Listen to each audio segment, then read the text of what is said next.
Friends, इसी series में जो छोटे छोटे फैक्ट्स मैंने आपको देने स्टार्ट किए हैं, आज का मेरा फैक्ट है कि आरसीटी कराते हुए अगर दांत के अंदर फाइल टूट जाए तो क्या हम कर सकते हैं और क्या हो सकता है।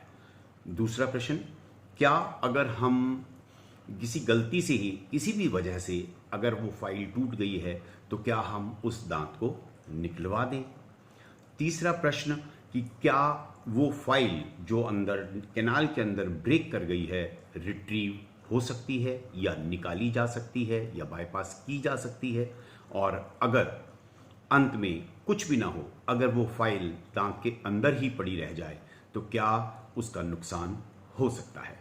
मैं डॉक्टर प्रवीण भाटिया इन प्रश्नों के उत्तर आपको देने की कोशिश करूंगा। आशा है आपको ये टॉपिक अच्छा लगे होगा और यूज़फुल होगा। और हर बार की तरह मैं जब कहता हूं कि मेरा चैनल अभी तक जिन्होंने सब्सक्राइब नहीं किया, please subscribe my channel Bhatia dento pulse. और हाँ, अगर अच्छा लग ही गया है तो अपने फ्रेंड्स में भी आप शेयर कर दें, that would be very very good for me. So हम बात कर रहे थे कि आरसीटी करते हुए अगर कोई फाइल टूट गई है तो हम क्या करें या क्या हो सकता है। देखिए, डिपेंड करता है कि फाइल किस हिस्से में टूटी है। एक एपाइकल थर्ड होता है, एक मिडल है और एक शुरुआत में होती है। ज्यों ही हमने कैनाल्स ओपन की, शुरू में बहुत कम चांस होता है कि आपने ज्यों ही कैनाल में आपने फाइल डाली वो टूट गई। तो ऐसा नहीं होता है। या तो उसको आप प्रिपेयर कर रहे हैं और आप कुछ प्रेशर दे रहे हैं डेंटिस्ट, तो उसमें ब्रेक कर सकती है। या कभी कभी याद नहीं रहता, या कभी आपकी फाइल पुरानी हो जाती है, ज़्यादा यूजेज हो जाती है, तो चांसेस होते हैं टूट जाए। या दांत बहुत ही कैल्सीफाइड होता है, आपको प्रेशर ज़्यादा लगाना पड़ा तो वो अंदर से ब्रेक कर जाती है। मिडल थर्ड में टूटती है तो एक रिस्क रहता है कि दर्द दोबारा हो सकता है।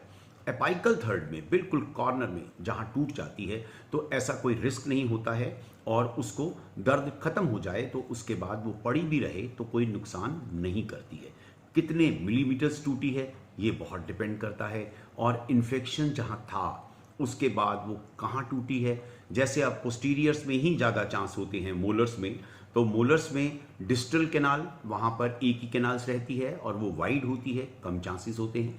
ज़्यादातर अगर कोई ऐसी मिसहैप हुआ भी है तो मीजियल कैनाल्स में, बकल कैनाल्स जहाँ बहुत कैनाल्स कर्व्ड होती हैं या उसके अंदर बहुत ही नैरो होती हैं, तो वहाँ चांसेस होते हैं।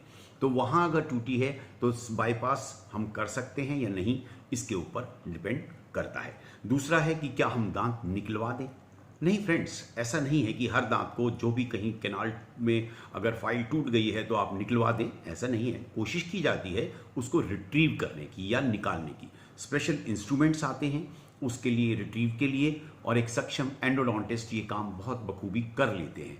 वही सिचुएशन है कि कहाँ टूटी है, और उसके बाद अगर वो रिट्रीव हो जाती है तो बिल्कुल प्रॉब्लम होने की कोई चांस ही नहीं है। दोबारा से ठीक हो गया, आपने गटा पर्चा पॉइंट भर दिए तो आपका दांत सेव हो जाता है। कोई भी प्रक्रिया करते हैं उसमें 2, 3, 5% ऐसे चांसेस रहते हैं। इसमें डेंटिस्ट की भी कोई गलती नहीं है। It is one of the common cause कि इसमें कभी कभी रूट कैनाल करते हुए ऐसा हो जाता है, तो घबराएं नहीं। और अगर रिट्रीव हो जाती है तो बहुत ही अच्छा है। हाँ, एक प्रश्न आता है, जो लास्ट प्रश्न था मैंने आपको बताया, कि अगर रह ही जाती है तो क्या वो नुकसान कर सकती है। देखिए, जब भी हम अगर रह गई है तो हमने गटा पर्चा पॉइंट तो भरना ही है, अल्टीमेटली तो हमने उस दांत को सील करना ही है। लेकिन अगर वो एपाइकल थर्ड पे है, rest of the canal we can fill with gutta percha point, और बाकी उसके ऊपर फिलिंग आनी ही है।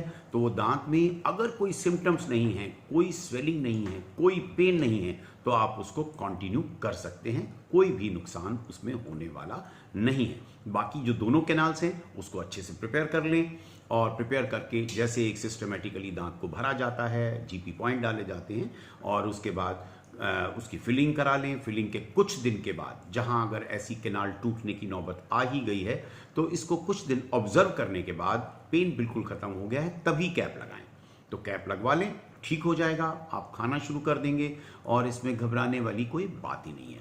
और 1% या 2% जब दर्द बहुत है, किसी तरह से आराम नहीं आ रहा है और इन्फेक्शन क्लियर नहीं हो रहा है, तो ऐसी इमरजेंसी में कभी कभी दांत निकलवाना भी पड़ सकता है। उसके बाद रिप्लेसमेंट है, इम्प्लांट्स करा लें या ब्लीचिंग करा लें। तो फ्रेंड्स, ये 2-3 प्रश्न जो पेशेंट के दिमाग में आते हैं वो मैंने आपको क्लियर करने की कोशिश की। आशा है आपको ये अच्छा लगा होगा, और अगर अच्छा लगा हो अपने फ्रेंड्स में ज़रूर शेयर करें। और हाँ, इंस्टाग्राम पर मैंने छोटे छोटे टिप्स हर विषय पर, रूट कैनाल पर, इम्प्लांट्स पर देने शुरू किए हैं और मेरे फॉलोअर्स बहुत जल्दी बढ़ रहे हैं, तो आप भी इसको देखें। उसके लिंक का नाम है dental tips by doctor Bhatia. So आप कीप ऑन वॉचिंग। अच्छा लगता है, do share and subscribe my channel Bhatia dental pulse. Thank you very much. आप अपने दांतों का ध्यान रखें, दांत डेफिनेटली आपका ध्यान रखेंगे। Take care of yourself.